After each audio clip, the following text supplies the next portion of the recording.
Y el título de la enseñanza de esta mañana es Miserable de mí. ¿Bien? Diga conmigo, miserable de mí.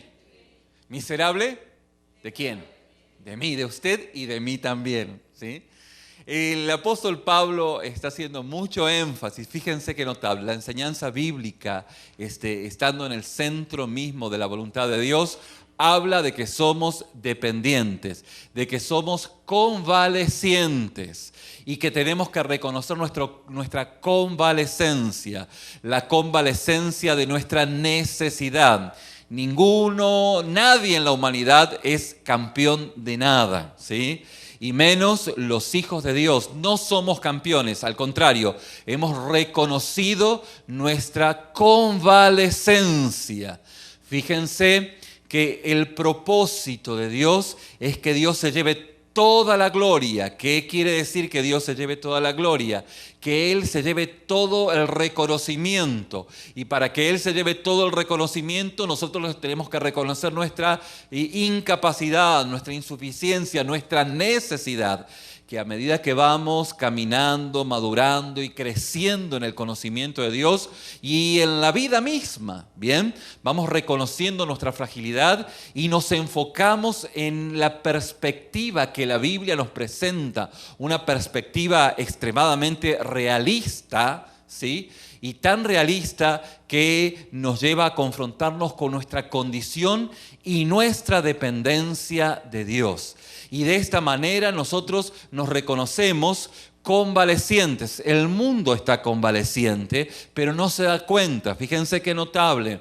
Un sociólogo contemporáneo me decía, la gente busca mucho entretenimiento y mucha ciencia ficción porque no soporta la realidad. No soporta la realidad. Y fíjese que hace mucho sentido. Hay mucho entretenimiento y mucha ficción porque la realidad es muy dura, pero la Biblia no le hace caso, no esquiva la realidad, al contrario, la afronta, ¿sí? Y desde esa realidad dice la palabra que no todas las cosas son buenas, pero que todas, absolutamente todas, ayudan para bien. Amén. Y especialmente, Romanos capítulo 7, nos habla ya en los últimos versículos del 14 al 25, nos habla sobre la experiencia de un cristiano. Está describiendo Romanos capítulo 7 la descripción del apóstol Pablo en sí mismo, es su propia vida, ¿sí? Es una etapa de su vida cristiana y sin lugar a duda es la etapa en la que nosotros también estamos o estuvimos o hemos de estar viviendo como hijos de Dios. Mis estimados hermanos, al leer en unos minutos más los versículos que vamos a leer de Romanos capítulo 7, no estoy diciendo que los cristianos vivimos solo en derrota, porque el apóstol Pablo presenta una instancia muy compleja, sino que estoy diciendo que ningún cristiano vive solo en perfecta victoria sobre el pecado. O sea, ¿cuántos de ustedes viven en victoria en el Señor? Amén. Ahora tenemos que reconocer también de que no siempre vivimos en victoria, ¿sí? La foto que nos sacamos sonriente, no todos los días sonreímos. Hay días en los cuales batallamos con instancias muy, muy dificultosas que tienen que ver con lo que el apóstol Pablo plantea en Romanos capítulo 7, versículo 14. Y dice el apóstol Pablo en el capítulo 7, versículo 14, sabemos, esto ya lo sabemos, lo hemos enseñado, que la ley es espiritual, pero que yo soy carnal, vendido al pecado, ¿sí? Esto lo hemos explicado hace 3 domingos atrás, o sea, desde hace 3 domingos atrás al domingo pasado, de que la ley es espiritual, que hay una ley que Dios ha puesto y que tiene un corte espiritual, pero que yo soy carnal. Por eso el apóstol Pablo dice, lo que hago no lo entiendo, pues no hago lo que quiero, sino lo que detesto, eso hago. El versículo 15 en el idioma original dice, lo que hago no lo entiendo o no lo apruebo. No es que no lo entienda, No, sí, lo estoy entendiendo. Pero mi problema es que no lo apruebo, no lo estoy aprobando, ¿bien? Dice el apóstol Pablo, y si lo que no quiero, eso hago, apruebo que la ley es buena. Y si lo que no quiero, eso hago, apruebo que la ley es buena. De manera que ya no soy yo quien hace aquello, sino el pecado que mora en mí. ¿Bien? Fíjense, el pecado que mora en mí, o sea, mi naturaleza pecaminosa. ¿Bien? Y fíjense qué notable, porque el versículo anterior dice, y si lo que no quiero, eso hago, apruebo que la ley es buena. O sea que en realidad lo que el apóstol Pablo está diciendo es que yo sí me doy cuenta que la estoy regando, me doy cuenta que me estoy equivocando. Nadie puede decir, ni en este auditorio ni fuera, decir, no, yo no me doy cuenta. El ladrón sabe que está haciendo las cosas mal. El que tranza y a media avanza, sabe que las cosas las está haciendo mal. No es que no sabe, no, sí sabe.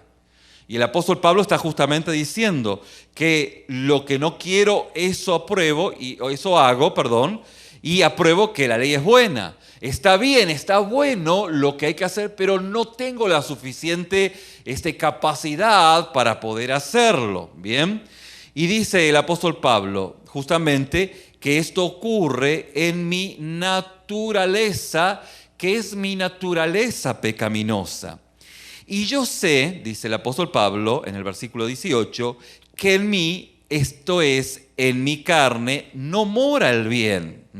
Esto es una afirmación extremadamente saludable para poder entender desde dónde la Biblia nos está mostrando. En mi carne no hay nada bueno. Estamos esclavos de la carne. La carne es aquella que gobierna nuestra vida. No le podemos pedir peras al olmo.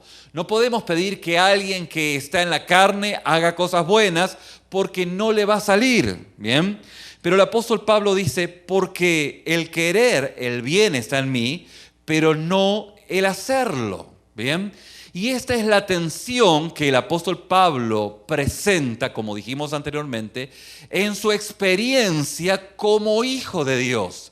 Hay una experiencia de una lucha intestina, interna, que es parte de la experiencia en nuestro batallar como hijos de Dios contra el pecado. Es una batalla directa, es una confrontación abierta contra una realidad que tenemos que afrontar. Esto no es ficción. La Biblia no nos presenta ficción. La Biblia nos presenta una realidad a la que tenemos que batallar y con la que batallamos constante y continuamente. Entonces el apóstol Pablo dice en el versículo 19, porque no hago el bien que quiero, sino el mal que no quiero, eso hago. ¿Bien? Y si lo que hago, lo que no apruebo o lo que no quiero, ya no lo hago yo, sino el pecado que mora en mí. ¿Dónde mora el pecado? Mora en mis miembros, en mi carne. Mora el pecado. Entonces el apóstol Pablo nos está describiendo esta realidad. No la está justificando, la está describiendo. De esta forma nosotros podemos entender la realidad de las cosas y de esta manera poder batallar, poder afrontar y poder tener un conocimiento más claro, ¿sí? No hay peor cosa que no saber lo que o en dónde uno está parado, cómo es la situación, estar totalmente, desubicado. No. La Biblia nos presenta cómo son las cosas y para que nosotros nos ubiquemos. Recordarán ustedes lo que veníamos diciendo semanas pasadas. Nos ubicamos delante de Dios. ¿Cuál es nuestra ubicación delante de Dios? Es quebrantado, buscando su misericordia. Cuando busco su misericordia es reconocer de que me he equivocado, de que no soy lo suficientemente sabio, lo suficientemente santo, sino que empiezo a reconocer mi condición y busco su misericordia y confío en sus promesas. Y en esa instancia es en la que la Biblia nos muestra a la que Dios se manifiesta con su poder. De esta misma forma nos presenta la palabra, el apóstol Pablo, por la guía del Espíritu Santo, la condición en la que estamos batallando contra el pecado.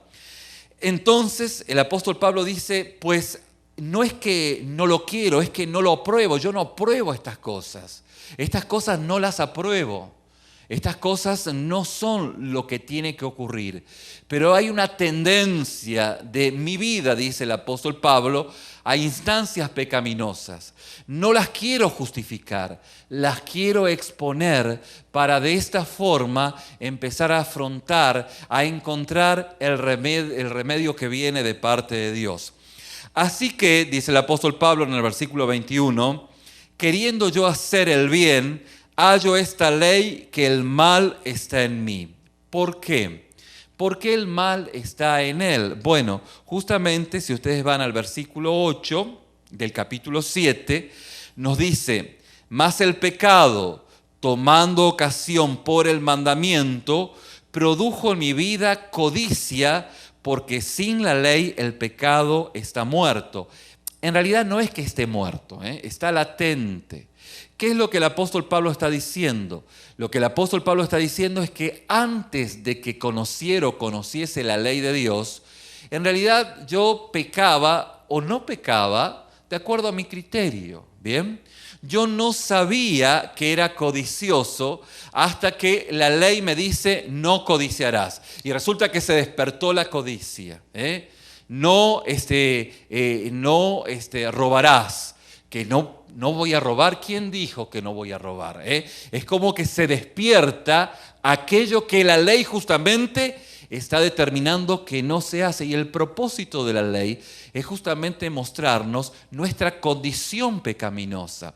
Por eso el apóstol Pablo dice, mas el pecado, tomando ocasión por el mandamiento, pero dijimos que ese mandamiento es bueno, agradable y perfecto, pero ¿quién toma ocasión? El pecado, ¿sí?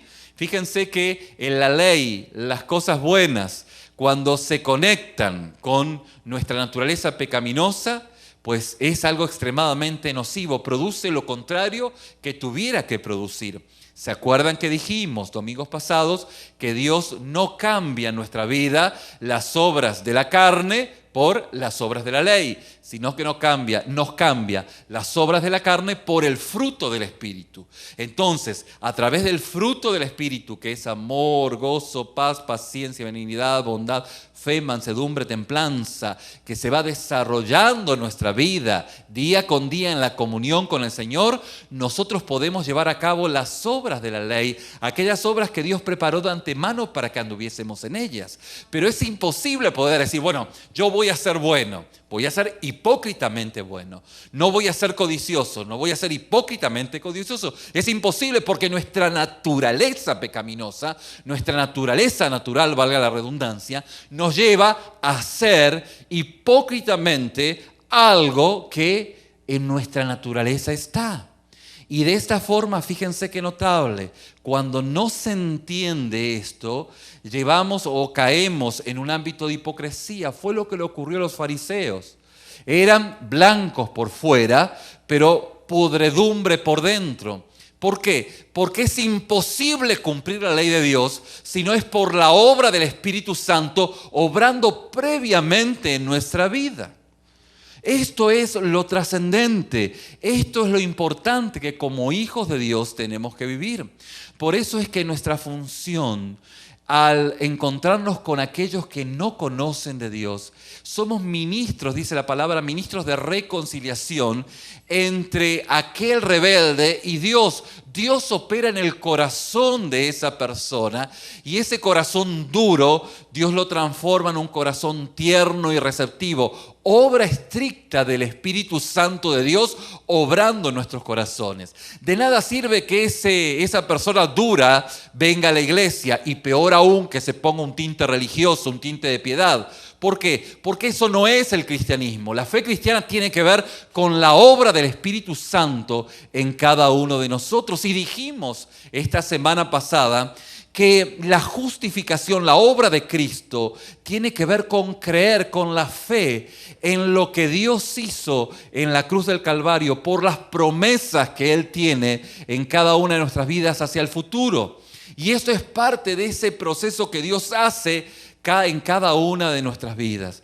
Cuando nosotros empezamos a caminar en este marco bíblico, el Espíritu Santo nos va dando entendimiento y podemos acercarnos a aquel que desconoce de Cristo con mucha misericordia, con mucho amor, con el amor de Dios, así como el Señor nos ha amado. No con una lista de que tú eres un pecador, un reo, un reverendo maldito. No. Sí lo eres, pero no hace falta que te lo diga. Tú sabes que estás... ¿Cuánta gente usted le ha hablado de Dios y dice, mira, no voy a tu iglesia porque no quiero que ningún santo se caiga? Ni saben que no hay santos, ¿no? Pero tiene una noción de que está equivocándose. ¿Me explico? Como dice el apóstol Pablo en el versículo anterior. Sí saben, pero como están metidos o inmersos en esa instancia pecaminosa, no tienen una alternativa. Dice el apóstol Pablo, justamente en el versículo 9, y yo, sin la ley, en un tiempo, pero venido al mandamiento, el pecado revivió y yo morí. ¿Qué ocurrió? ¿Moría qué? Moría la esperanza de cambiar. ¿Por qué? Porque me di cuenta. ¿Qué ocurrió? Me di cuenta que hoy voy a decir, bueno, saliendo de este servicio voy a ser más bueno. Saliendo de este servicio voy a dejar de pensar cosas inmorales. Salir de este servicio voy a rectificar las cosas en mi vida para ser un buen hijo de Dios. Bueno, esto te ocurre hasta la puerta, ¿sí? Y después se te olvidó. Tal vez unas horas más, pero después se pasó. Y esto es lo que ocurre, lo que dice la Biblia, en que cuando llega ese punto, hay un punto de frustración y desesperanza. Y lo que el apóstol Pablo dice, bueno, pues justamente el querer ser bueno, lo único que hace fue revivir el pecado revivió y yo morí. Morí a la esperanza. O sea, quedé desesperanzado. Me di cuenta que por más fuerza que le ponga, la cosa no va a cambiar. Que soy un deportista en el pecado, pero que la cosa no cambia. Y esto genera desesperanza. Y hallé que el mismo mandamiento que era para vida, a mí me resultó para muerte. Y esta es la descripción. Me di cuenta que la ley de Dios, que es maravillosa, ¿sí?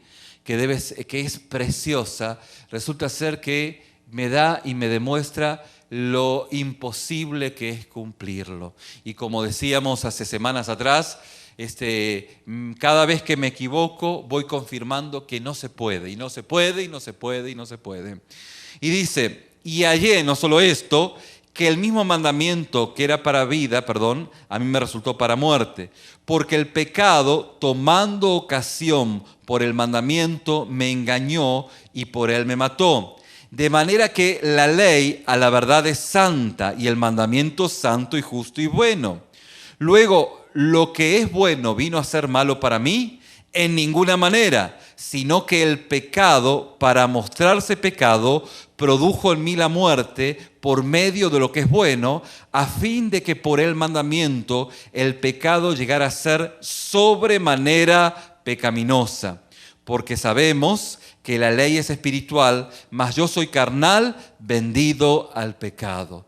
En otras palabras, en la experiencia del apóstol Pablo se daba cuenta que no podía ser bueno, honestamente bueno, por su propia naturaleza. Volvemos al versículo 21. Dice, así que, queriendo yo hacer el bien, hallo esta ley, que el mal está en mí. Porque según el hombre interior, me deleito en la ley de Dios. Y esto está evidenciando de que está hablando de su experiencia personal. ¿Saben por qué? Porque solo el Hijo de Dios, que ha sido justificado, ha sido redimido por la obra de Cristo en la cruz del Calvario, tiene la convicción y tiene la necesidad de ser como Cristo. Y esto se llama santificación.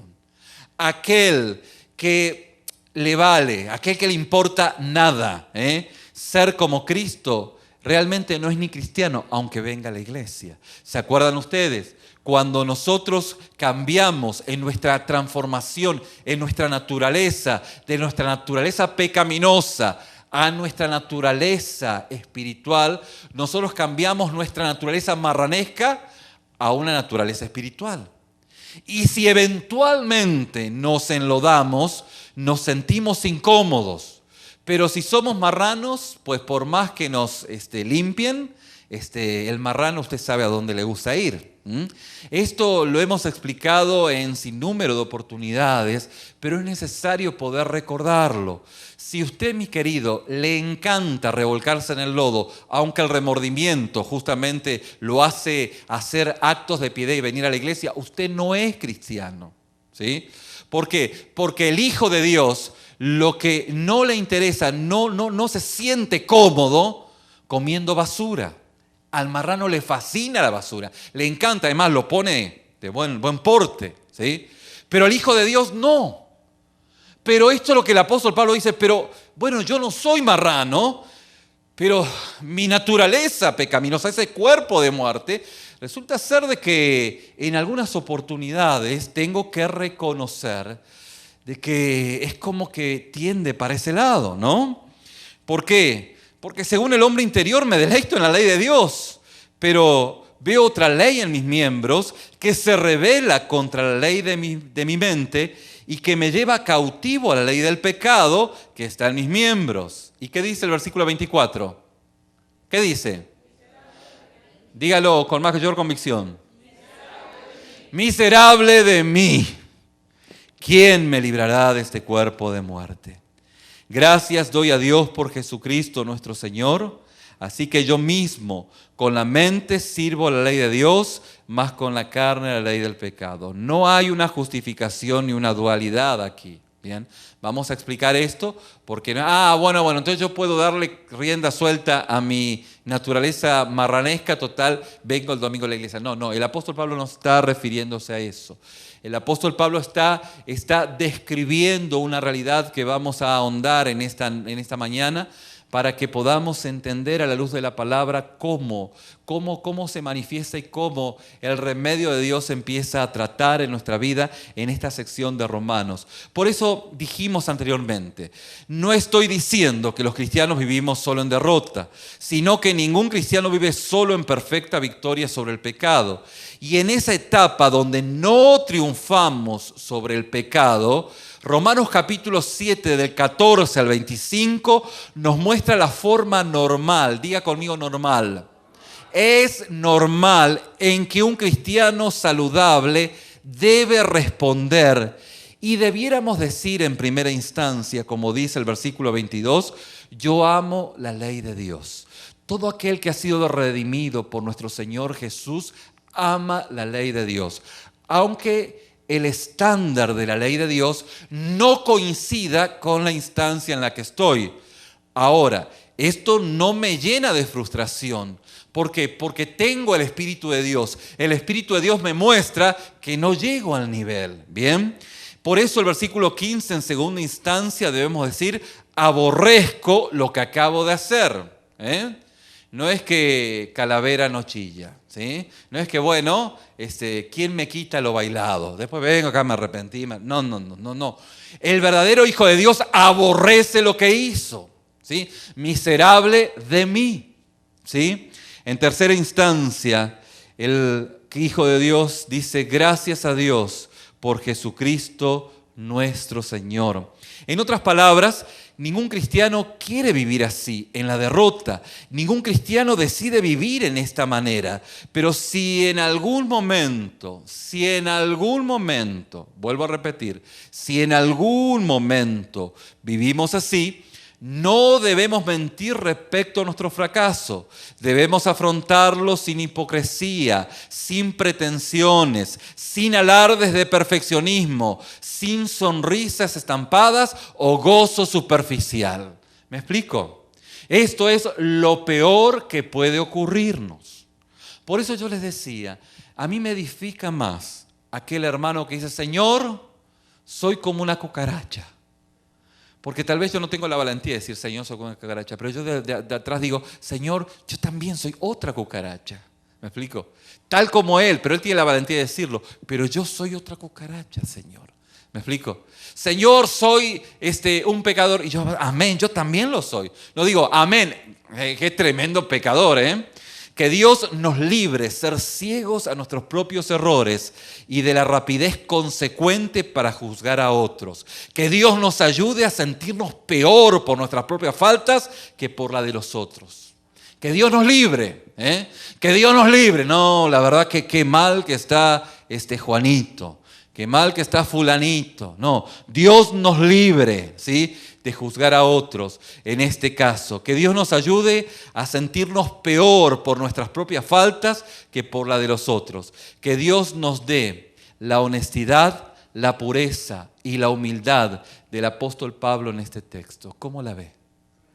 Que Dios nos dé esa pureza, esa humildad, esa honestidad que el apóstol Pablo está, por la guía del Espíritu Santo, desarrollando el ámbito de la experiencia cristiana. Por eso dije, no somos campeones, somos minusválidos. Somos necesitados, pero necesitados del favor de Dios. A Dios no le podemos dar nada, como decíamos domingos pasados. Lo único que le podemos dar a Dios son nuestras aflicciones. Es lo único que le podemos dar. Y esto podemos decir y podemos considerar que realmente estamos en una iglesia de ovejas, no de abejas. Usted puede decir, ¿y cómo sé que estoy en una iglesia verdadera? ¿Cómo puede decir que estoy en una iglesia en una iglesia de lobos? ¿Saben qué? Porque los lobos son todos campeones. Al lobo es un campeón y no necesita nada. Las ovejas necesitan de un pastor. Y cuando usted se considere que no necesita de nada, yo le recomiendo que se vaya a esta iglesia. ¿Me entiende? Porque quienes estamos necesitados somos aquellos quienes reconocemos, como el apóstol Pablo, nuestras convalecencias. No las justificamos. No estamos justificando nuestros pecados. Bueno, si el apóstol Pablo decía así, a mí que me... No. No. Estamos considerando nuestra condición para que desde ese punto el Señor, por el Espíritu Santo, empiece a tratar en mi vida. Fíjense que leyendo hace algún tiempo atrás un libro que se lo recomiendo, se llama Visión Práctica de Cristianismo, de William Wilberforce. Lo dije bien en inglés, ¿eh? Es un americano. Dice, fíjense, permítanme leerle lo que él dice en uno de sus párrafos, es cortito. Dice, ciertamente, hablando de los cristianos, de usted, habrá fruto en la vida del cristiano. ¿Va a haber fruto en su vida como hijo de Dios? Claro que sí. Dios velará por ello, ¿sí? ¿Por qué? Porque nosotros hemos entendido que cuando recibimos a Cristo no tenemos el poder de perseverar en sí mismo o per se. No, yo recibo a Cristo y ya tengo el poder de perseverar. No. La Biblia dice que lo que tenemos es una señal que no se corte, que no se corta, recuerde usted. Es como el Wi-Fi. ¿De qué me sirve tener un dispositivo electrónico si no lo conecto con el Wi-Fi? Bueno, la señal de Dios nunca se corta. Bien, por eso el apóstol Pablo dice, no entristezcáis al Espíritu Santo. En otra palabra, no cortéis la señal. Hay algunos que pueden cortar la señal de tal manera que se pasan a la cerca de las ovejas y se van para el monte, ¿me explico? Y allá hay precipicio y se caen y se pierden, que eso es otro tema, donde el pastor Chuy Olivares en sus 2 últimas enseñanzas profundiza bastante. Pero dice este hermano, pero mientras los siervos de Cristo continúen en esta vida gloriosos como corresponde al tema de sus labores, porque vamos a ir día con día reconociendo nuestra necesidad y creciendo en el Señor, ¿sí? obtendrán, y fíjense qué maravilloso como lo dice, obtendrán muchos recuerdos humillantes de sus imperfecciones, de su naturaleza pecaminosa. Y a diario encontrarán una razón para confesar que no pueden hacer las cosas que quieren hacer. ¡Qué maravilloso! A medida que usted va conociendo más a Dios, va teniendo mayores recuerdos humillantes de sus grandes imperfecciones. Y esto lo hace ser una persona misericordia, que Dios lo ha perdonado tanto que usted, ¿quién es aquel para no perdonar? Hay una presión para hacer misericordia. Cada vez que le pisan el callo o el juanete, usted dice, Padre, perdónalo, porque no sabe lo que hace, pero que me duele, me duele. Hay una actitud de perdón, producto de aquello que hemos sido perdonados. Por eso, mis hermanos, el realismo bíblico de Romanos 7 está destinado a salvarnos del orgullo moral por un lado y de la desesperanza por lo inmoral por el otro. Ese orgullo moral, a esa desesperanza por lo inmoral que hay en nuestra vida. Recordará usted que hemos marcado esa máxima donde decimos, todos somos pecadores. ¿Cuántos consideran que usted es pecador? Todos somos pecadores, ¿no? ¿Sí? ¿Alguien hay aquí que no sea pecador? No. Todos somos pecadores, ¿sí? Pero no, que todos seamos pecadores no significa que seamos corruptos. ¿Me explico? ¿Y dónde está la diferencia? Es que reconocemos nuestra naturaleza pecaminosa, pero al momento en que el Espíritu Santo empieza a tratar en nuestra vida, cuando reconocemos, cuando entendemos que hay un ámbito de pecaminosidad, lejos de esconderlo, lejos de, como decíamos anteriormente, que Dios nos salve de la hipocresía, de poder decir, no pasa nada, no, sí pasa, me siento de esta forma. Y lejos de hacer esto, lo que hacemos es exponer esa raíz al sol de justicia. ¿Dónde está este ejemplo? Este ejemplo estaba en la forma en que anteriormente se limpiaba la tierra de la hierba mala. No había elementos para poder quemar la hierba mala, así que la hierba mala lo que hacía, se la exponía desde raíz al sol, y el sol quemaba esa raíz de tal manera que se limpiaba la tierra. Lo mismo en el ámbito espiritual ocurre en nuestra vida, pues exponemos esa instancia, esa situación de pecaminosidad delante de Dios. Y lo reconocemos y nos quebrantamos y nos humillamos delante del Señor, y el Señor se encarga de quemar y de secar esa raíz que está perturbando nuestra vida. Y usted dice, ¿y cuántas hay? Bueno, hay muchas. Pero el punto es que si usted no ha operado, o sea, si no ha sacado la raíz anteriormente, no pretenda sacar las raíces de hoy. ¿Me explico? Es necesario que cuando el Señor nos muestra alguna raíz, es ahí donde tenemos que estar tratando y siendo trabajados por el poder de Dios. Porque Dios se va a encargar en extinguir esa raíz. ¿Me explico? Venimos de un mundo totalmente corrompido y llegamos a este ámbito con mucha corrupción en nuestro corazón. Esto es lo que la Biblia nos presenta. Pero esto no justifica que vivamos en la corrupción. Es a través de la exposición de la palabra. Decíamos también como un cliché, el agua y el aceite no se mezclan. Dios no respalda una vida de pecado. O sea, no juegue.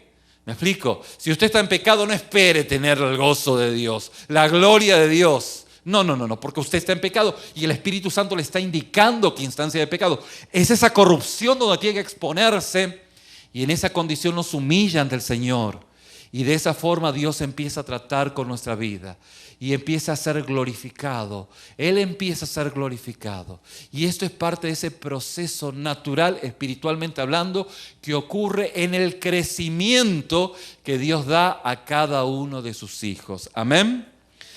Fíjense que por eso es que el realismo de este capítulo está destinado a salvarnos de ese orgullo moral, por un lado, y de la desesperanza por lo inmoral por el otro lado. Porque uno puede decir, bueno, yo me reconozco pecador. ¿Y qué? ¿Y cómo le hago? Bueno, refúgiate en la gracia de Dios. Es allí donde uno reconoce su minusvalía, su incapacidad, su dolencia, donde Dios empieza a tratar con cada instancia pecaminosa en mi corazón y Dios empieza a glorificar. ¿Se acuerdan que decíamos? El Señor es el sol de justicia. Y cuando estábamos lejos de Cristo, todos nuestros planetas, que era parte de nuestra vida, estaba totalmente alborotado. ¿Bien? Pero cuando Cristo empieza a ser el centro, cada parte de nuestra vida empieza a orbitar en el justo lugar, en el lugar indicado. Puede que Dios lo sane completamente. Puede que el efecto del pecado le haya dejado secuelas que no lo terminen de sanar. Pero es parte de ese proceso. Y usted va a ser sano. Claro que va a ser sano totalmente cuando esté en gloria. ¿Me explico? ¿Se acuerdan que les contaba? Había una persona a quien quisimos mucho. Todavía seguimos queriendo, aunque no lo vemos. Él fue toda su vida heroinómano. ¿Se acuerda del ejemplo que le habíamos dado? Y le había comentado. Y él, por la gracia de Dios, recibió a Cristo. Pero cada día batalla contra la tendencia hacia la heroína. Y usted dice, ¿por qué Dios no lo sanó? Bueno, la Biblia habla de que Dios lo salvó. ¿Me explico? Ahora, la tendencia de su cuerpo quiere constantemente la heroína, pero la Biblia dice que nosotros somos templo del Espíritu Santo. Y como templo del Espíritu Santo, ese planeta está orbitando. Está dañado, pero está orbitando ahí. Dañado, pero orbitando. Y cada día él no se droga, ¿sí? Les contaba a mi abuelo lo que vivió cuando vino de Ucrania. Gracias a la desgracia de ese pensamiento de Hitler en poder conquistar Polonia y todo esto, mi abuelito vio cómo le cortaron la cabeza a parte de su familia. Ese trauma emocional lo hizo ser una persona muy depresiva. Ahora, por eso es que, pero él vivía en depresión, no. Él batallaba todos los días con la depresión y con la tendencia al suicidio. Nunca se suicidó, aunque algún pensamiento le cruzó por su cabeza. Y usted dice, ¿por qué Dios no lo sanó? Dios lo sanó, Dios lo salvó, perdón. Y ese planeta que quedó dañado, producto de ese diabólico, ¿sí? Quedó dañado. Pues quedó ahí y cuando fue a la gloria, cuando partió de este mundo, sin lugar a duda, en la gloria del Señor no hay más llanto ni dolor, no hay más enfermedad, pero en su gloria. ¿Me va entendiendo? Entonces, hay veces en que la persona, pues sí, cambia totalmente. Es transformada. Hay gente que estaba enviciado aún en la droga o en el tabaco. Y ya por la gracia de Dios puede pasar por una taberna y no nada. Mientras que hay hijos de Dios, ¿sí?, que han sido sacados de la podredumbre del mundo y en esa podredumbre estaba inmerso en el cigarro y sienten el olor de un cigarro y hacen así, ¿no es cierto? Y usted dice, ¿pero qué? ¿No es cristiano? No, sí es cristiano. Es salvo, pero su carnalidad, su carne todavía es como que le tira para ir, pero no justifica que lo haga. ¿Me va entendiendo? Ese planeta está andando porque Cristo dice, lo mismo pasa, alguien dice, ¿el homosexual nace o se hace? No importa, no importa. La Biblia dice que eso es abominación y se terminó. Puede que venga algún homosexual a este lugar y que se encuentre con Cristo y que le quite todo ese deseo de homosexualidad. Y gloria a Dios. Puede que no. Yo conocí gente así, hermanos en la fe. Y viven su celibato glorificando a Dios cada minuto de su vida.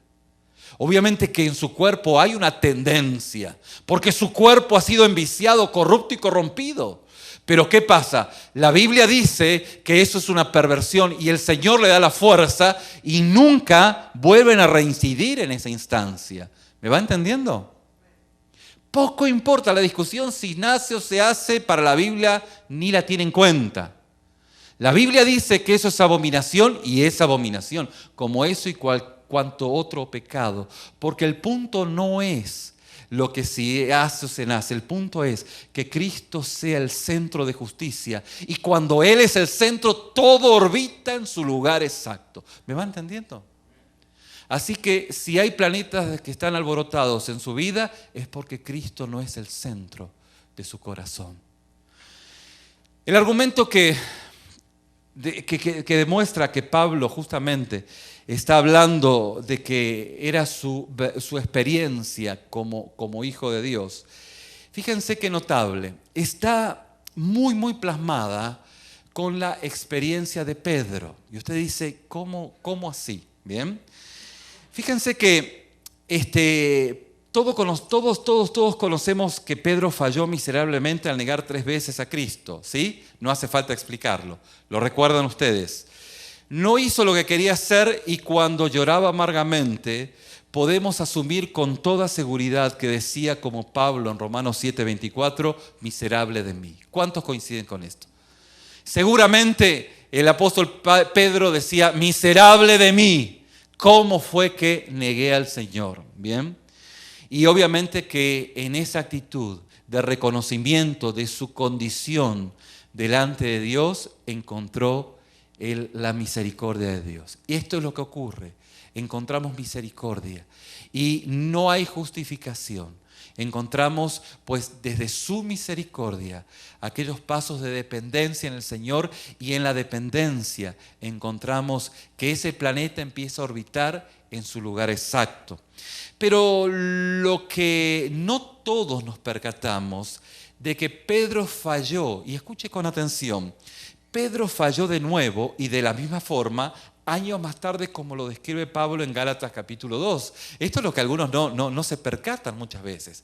O sea, Pedro falló por temor cuando estaba con Jesús, pero años después la Biblia nos muestra a Pedro tropezando 2 veces con la misma piedra, ¿sí? Este hecho tuvo lugar después que Pedro viera al Cristo resucitado y después de haber sido lleno del Espíritu Santo en repetidas ocasiones. La falta era tan seria que Pablo sintió que tenía que reprender a Pedro en público y después de dejar este hecho registrado en una carta para que todo el mundo lo leyera. Así fue como la regó Pedro, Pedro, como judío experimentado, él experimentaba su libertad en Cristo y experimentando su libertad en Cristo, se encontraba comiendo con los gentiles en Antioquía, como dice Gálatas versículo 2, versículo 12. Pero luego dice la palabra que unos judíos celosos, quienes no entendían esa libertad cristiana, llegaron de Jerusalén y en Gálatas 2:12 nos dice, porque antes de venir algunos de parte de Jacobo o Pedro, él comía con los gentiles, pero cuando vinieron, entonces empezó a retraerse y apartarse porque temía a los de la circuncisión. Quiero advertir aquí que el pecado de Pedro era el temor, el mismo que lo había llevado a negar a Jesús. Fue el mismo pecado dominante el que lo derrotó durante el enjuiciamiento de Jesús. Años más tarde, todavía Pedro, el apóstol Pedro, estaba luchando con el mismo pecado. Y considero que eso es parte de la experiencia cristiana de Romanos capítulo 7. Esta referencia está mostrándonos de nuestra condición y nuestra situación, no la está justificando. Un gran santo, un gran apóstol, siendo derrotado temporalmente por el pecado, a tal grado que Pablo dice que el efecto fue terrible y que el propio evangelio estaba comprometido. En el versículo 13 dice, y el resto de los judíos se le unió a su hipocresía, de tal manera que aún Bernabé fue arrastrado por la hipocresía de ellos. Fíjese cómo el reflejo de Romanos capítulo 7 lo vemos en la experiencia del gran apóstol Pedro. Luego Pablo nos daba una buena ilustración a partir de la vida de Pedro, mostrándonos que la experiencia de Romanos 7 no era una experiencia precristiana o de alguien que no era cristiano, sino de la experiencia de un hijo de Dios, de alguien que justamente había conocido del amor de Dios. Dice Romanos capítulo 7, pues no hago el bien que deseo, sino el mal que no quiero, eso practico. ¿Qué es lo que nos está diciendo la palabra? Que aún Pedro volvió a caerse 2 veces con una misma piedra. Ahora, también le fue como en feria, porque Pablo dejó registrado lo que ocurrió. No fue que esto fue al pasar. No, el propósito de la reprimenda del apóstol Pablo hacia Pedro fue que Pedro continuaba con esta reincidencia en su pecado. Espero que no llegue ningún Pablo a su vida para poder avergonzarlo de una forma ilustre y sabia y saludable, pero humillante a la vez. Todavía es tiempo de misericordia. Dios todavía no ha sacado a la luz lo que usted está viviendo. Y si lo sacó, todavía no es el porcentaje que está o debiera ser. ¿Me explico? Porque a veces no, nadie se da cuenta de lo que estoy viviendo. Bueno, es como el mal aliento. Todo el mundo sabe quién tiene mal aliento, menos el que lo tiene, ¿no? ¿Sí? Por eso algunos tenemos una pastillita para evitarlo. No se crea. Pero es el punto. Ahora, llega un punto en donde se evidencia el diablo. Lo que hace con ámbitos de corrupción que quedan plasmados en el corazón del hombre es tomarse su tiempo. Y se acuerdan, como en algún momento dijimos, unos hermanos que los acompañé a una corte en lo penal, que estaban enjuiciando a un religioso por un caso de inmoralidad. Una persona que estaba ahí me dice, ¿cómo puede ser que este pastor haya cometido tamaña inmoralidad? Y le dije, mira, mija, en realidad esa inmoralidad ya estaba en su corazón. Y tal vez hace muchos años atrás, Dios le estaba mostrando que tenía que sacar esa inmoralidad a la luz para ser expuesta y poder ser sanada. Pero lejos de poder ser expuesto, lo ocultó. Y empezó a crecer hasta que se manifestó. Hay algunos que dicen, pero la verdad que este hermano era tan moral y esta hermana lo pervirtió. No, mentira. La inmoralidad siempre estuvo en ese hermano. Nomás la ocasión hace a quién. Ya estaba y estaba ahí. Nomás esperaba el tiempo justo para aflorar. Por eso tenga cuidado, no tenga menos lo que el Espíritu Santo hoy le está indicando. Parece una miniedad, parece una simpleza, pero la suma de esas miniedades va a dar la caída en su vida. Y cuando menos usted lo imagine, el pecado lo lleva al lugar donde menos imaginó, apostatando de la fe. Ahora, solo basta con decir que en el momento de la falla, el pecado consigue la superioridad como un esclavista que obtiene temporalmente el control sobre una persona que realmente no le pertenece. Esto es la definición que podemos definir con la experiencia de Pedro. No significaba que Pedro era un diablo y que perdió la salvación. No. Es que la supremacía en ese momento se puede dar. Entiéndame, no lo estoy justificando. No es que usted dice, no, si se puede dar, entonces vamos a darle. No. Pero la Biblia nos muestra que esto es una realidad. Ahora, no es exactamente en contra de esta condición que Pablo nos advierte en Romanos capítulo 6, versículo 12. Él dice a los cristianos, por tanto, no reine el pecado en vuestro cuerpo mortal para que no obedezcáis sus lujurias. En otras palabras, ya que usted en realidad no es esclavo del pecado y el pecado no tiene poder sobre usted, por tanto actúe de acuerdo a esa verdad. Siga libre, no dé ninguna victoria al pecado como un amo extranjero. No se venda usted mismo al pecado, mi hermano, no se venda al pecado. Usted es libre del pecado, aunque sus miembros lo lleven, esos miembros corruptos lo lleven otra vez o lo quieran llevar hacia el pecado. Recuerde usted que usted tiene a Cristo como su Señor. Por esto es que es tan importante, urge, es necesario que cuando la palabra nos muestra áreas en las cuales tenemos que rectificar en nuestra vida, luego hay que rectificarlas. No es para decir, no, para mañana. El Espíritu te está indicando que te estás enfriando, que no estás leyendo la palabra, que no estás buscándolo a Dios, que no lo estás poniendo sus promesas por encima de las cosas. Decíamos el viernes que el mal de todas las cosas es el amor al dinero, pero no es que el pecado, cuando uno peca, piensa en el dinero. No, lo que está diciendo la palabra es que el dinero es lo que en algunas personas es su Dios y confían totalmente en el poder del dinero, por lo tanto tienen fe estrictamente en el dinero. Y no se puede tener fe en el dinero y fe en las promesas de Dios. Los hijos de Dios tienen fe en las promesas de Dios. Pero si usted está dándose cuenta que hay algún área en su vida que está siendo, pues, de una forma muy sutil, tomada y alejándose de ese fuego de Dios, es necesario que a partir de hoy empiece a rectificar esos pasos, porque el conjunto de pequeñas instancias lo va a llevar a malas decisiones. Por tanto, no dé de ninguna manera victoria al pecado. No se venda usted mismo al pecado. Podemos, por alguna razón, dejar que reine el pecado, o sea, entregarnos a nuestro antiguo amo. La respuesta es, pues lamentablemente a veces ocurriría, ¿no? No debe ocurrir.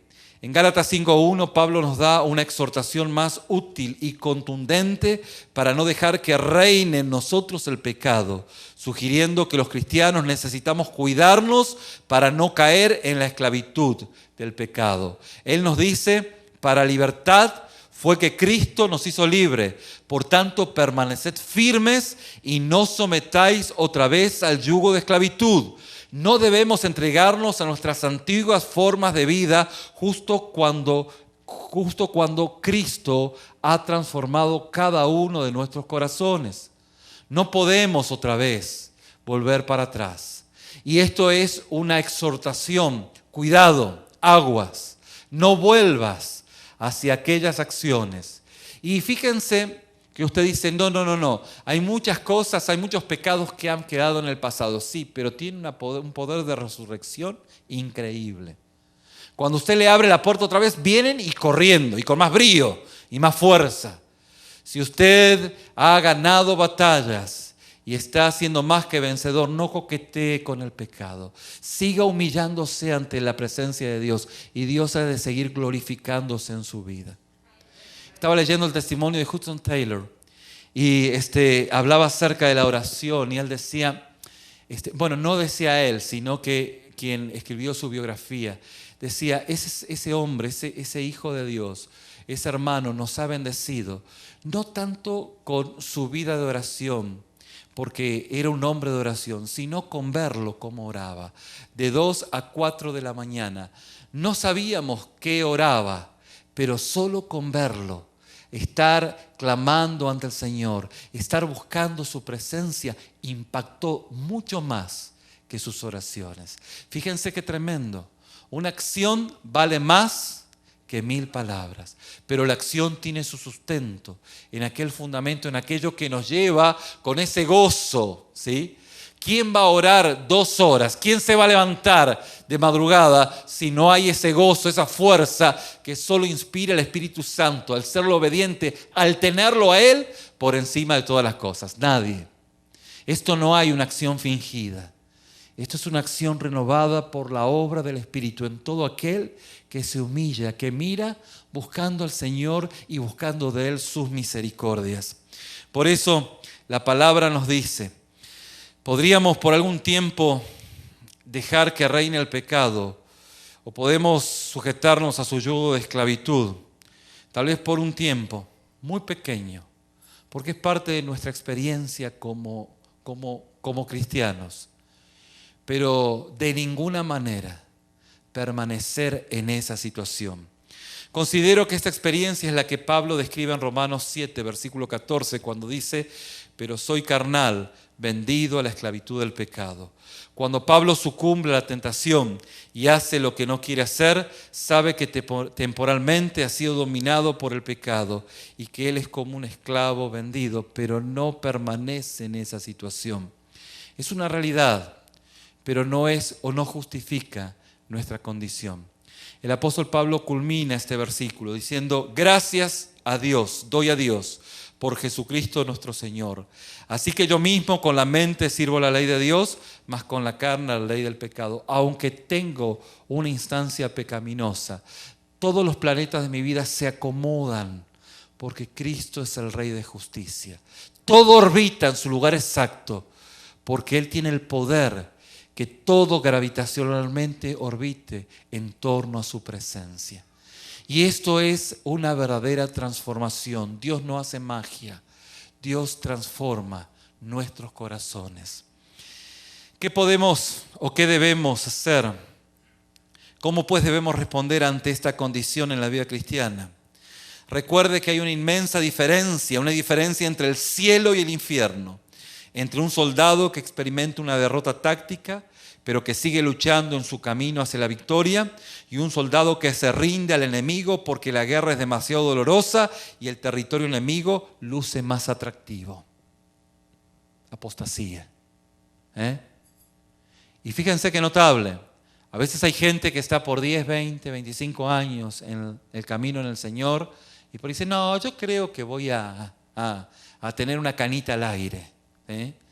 Y esto es una experiencia que causa mucho dolor, porque no es el estar 2, 3, 20 años, estar hasta el final, hasta el final. Y vemos cómo Dios se glorifica en cada instancia, en cada momento en nuestra vida. Por eso tenemos que cuidar nuestra salvación con temor y temblor. No porque la vayamos a perder, porque no la perdemos. Pero si habla la Biblia de apostasía, alguno puede abandonarla. Ahora alguno puede decir, bueno, ¿y por qué? Bueno, pues aquí el apóstol Pablo está diciendo, si sigues acumulando la tierrita de la podredumbre de la corrupción, en algún momento vas a saltar la cerca y vas a ver el rebaño de lejos. Tal vez hoy, aunque estás en el rebaño, lo ves de lejos. No estás en el rebaño. Pareces, pero no estás. Y si hoy estás fuera del rebaño, es necesario que vuelvas al rebaño, porque en algún momento ya ni lo vas a ver, vas a estar tan lejos del rebaño que te vas a perder. Y esto es una exhortación muy fuerte, muy fuerte. Existe una diferencia entre el hombre dividido de Romanos 7 y el que se vende. Por tanto, mi querido, no se venda, crea en Cristo y combata el pecado. No se venda, combata el pecado. Sí es cierto que hay una lucha, es indudable, la Biblia lo muestra. Por eso aquí no hay ningún campeón, somos todos convalecientes. Algunos más, otros menos, pero todos somos convalecientes. Y el médico es Cristo, quien quiere sanar nuestra vida, restaurar nuestro corazón, que vivamos en novedad de vida. Amén. Lo invito a inclinar su rostro, vamos a orar.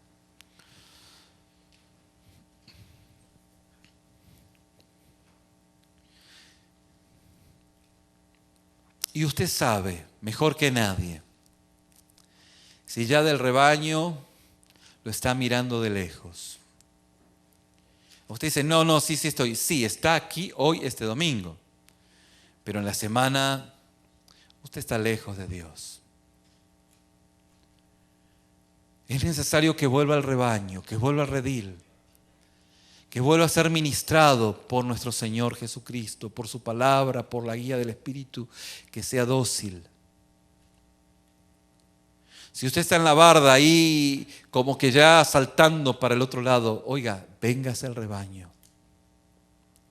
Y si usted es parte del rebaño, el Señor le hizo la invitación esta semana, dándole aquella agua refrescante para que usted pueda refrescarse, darle esa leche que dice la Biblia, que es lo que fortalece su cuerpo, su vida espiritual. Y hablando del júbilo, el gozo de su vino. Él es, Cristo mismo es el agua, es la leche y es el vino.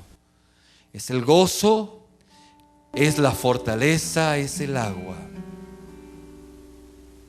Y es Cristo. Pero si usted lo tiene en su alacena y usted tiene la sana enseñanza no es para tenerla, es para experimentarla. Cristo no es para ser estudiado. Cristo es para ser experimentado. Si usted en esta mañana está dentro del rebaño, pero está raquítico, está sin fuerzas, tome del agua, beba de la leche, aprópiese del gozo del Señor. Y dice la palabra que el gozo del Señor es nuestra fuerza. Empieza a gozarse en el Señor. Empieza a declarar cuán bueno es Él, cuán dependiente y cuán necesitado usted está de Él, cuánto necesita, cuán convaleciente de Él. Mi querido, es fácil decirlo, que el Espíritu Santo le dé sabiduría para poder entenderlo, para poder reconocerlo. Porque cuanto más reconoce, cuanto más convaleciente es, uno más se quebranta, uno más reconoce lo necesitado, lo desnudo, lo frágil que se encuentra.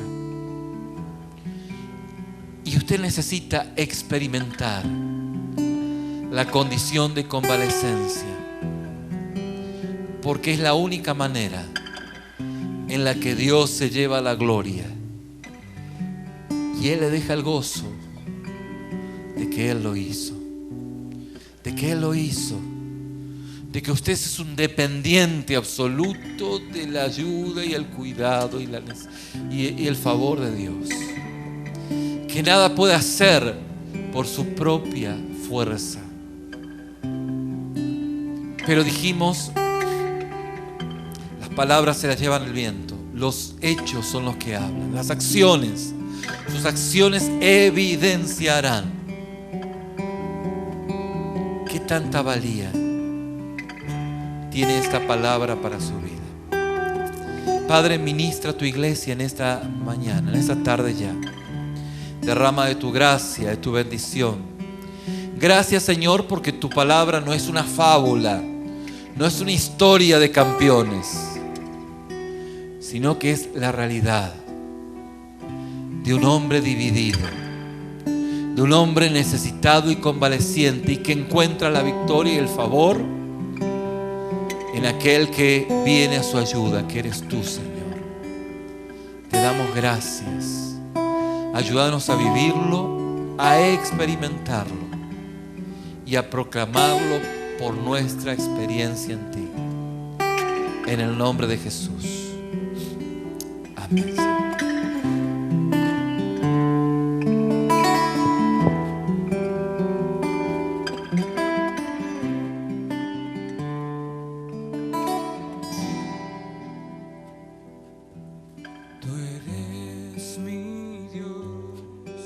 Mi Redentor, tu amor, Señor, me salvó. Hoy vuelvo a ti, a tu cruz, a escuchar tu dulce voz. Tú eres mi Dios, mi Redentor, tu amor, Señor, me salvó. Hoy vuelvo a ti, a tu cruz, a escuchar tu dulce voz. Vuélveme el gozo de tu salvación, sáciame con tu palabra, oh Señor. ¿A quién iré, Señor Jesús, si solo tú tienes, mi Dios, palabras de vida eterna? ¿Quién iré, Señor Jesús, si solo tú tienes, mi Dios, palabras de vida eterna?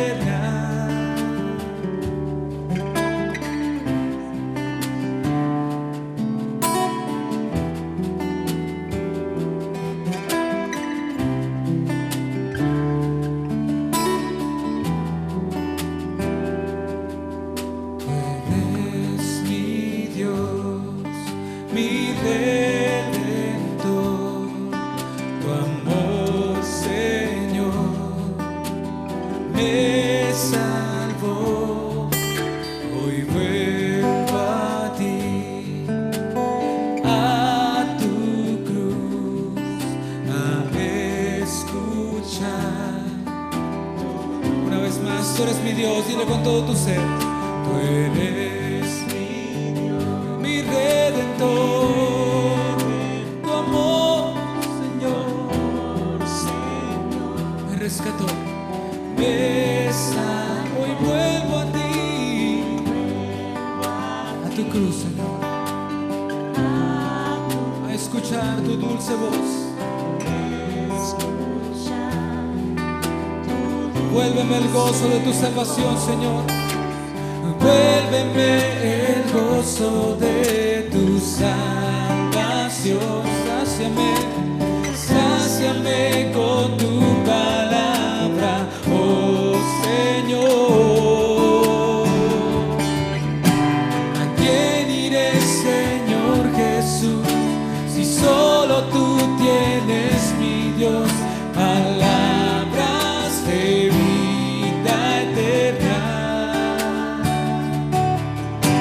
¿A quién iré, Señor Jesús, si solo tú tienes, mi Dios, palabras de vida?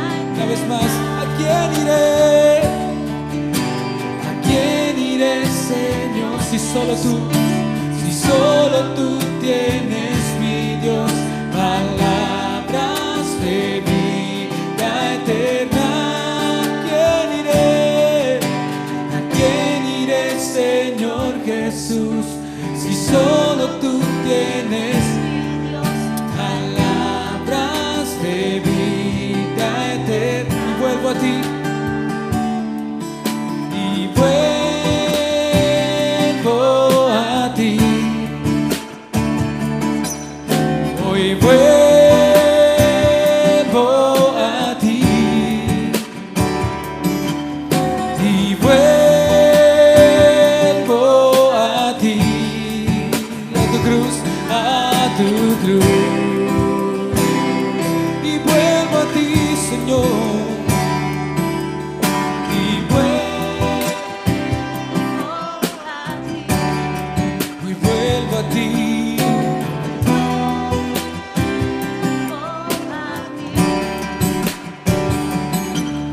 Hoy vuelvo a ti, a tu cruz. ¿A quién iré? ¿A quién iré, Señor Jesús, si solo tú tienes, mi Dios, palabras de vida eterna? Levantemos nuestra voz y digamos: ¿a quién iré, Señor Jesús, si solo tú tienes, mi Dios, palabras de vida eterna? ¿A quién iré, Señor Jesús, si solo tú tienes, mi Dios, palabras de vida eterna? ¿A quién iré, Señor Jesús, si solo tú tienes, mi Dios, palabras de vida eterna? Palabras de vida eterna.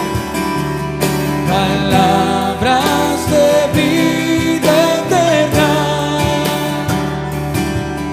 Palabras de vida eterna.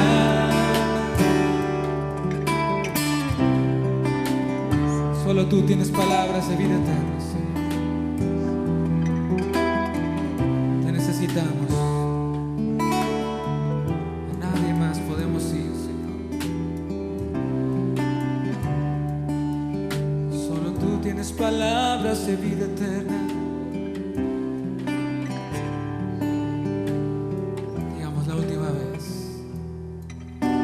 ¿A quién iré, Señor Jesús, si solo tú tienes, mi Dios, palabras de vida eterna? ¿A quién iré, Señor Jesús, si solo tú tienes, mi Dios, palabras de vida eterna? Palabras de vida, palabras